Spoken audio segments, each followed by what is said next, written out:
સુરતમાં branded detergent પાવડરના નામે નકલી માલનું મોટું કૌભાંડ બહાર આવ્યું છે। ત્રાણ પોલીસે મોટા વરાછાથી આઉટર રિંગ રોડ તરફ આવેલા એક ગોડાઉન પર સફળ રેડ કરી હતી, જે જાણીતી બ્રાન્ડ એરિયલ પાવડરનું ડુપ્લિકેશન કરવામાં આવતું હોવાનું સામે આવ્યું છે।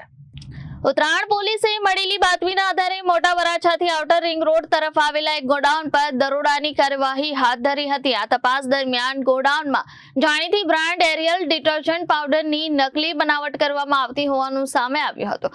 પ્રાથમિક તપાસમાં ખુલ્યું છે કે છેલ્લા ઘણા સમયથી અસલી બ્રાન્ડના નામે નકલી પાવડર બજારમાં વેચી ગ્રાહકો સાથે છેતરપિંડી કરવામાં આવી રહી હતી।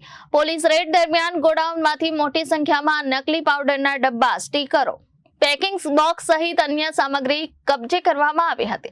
આ સમગ્ર ગેરકાયદેસર કૌભાંડ ચલાવવા બદલ પોલીસે 3 શખ્સોની અટકાયત કરી છે અને તેની સામે કાયદેસરની કાર્યવાહી હાથ ધરી છે। સાથે જ નકલી માલનું નેટવર્ક કેટલું વ્યાપક છે અને અન્ય કોઈ સંડોવાયેલા છે કે નહીં તે દિશામાં વધુ તપાસ શરૂ કરવામાં આવી છે।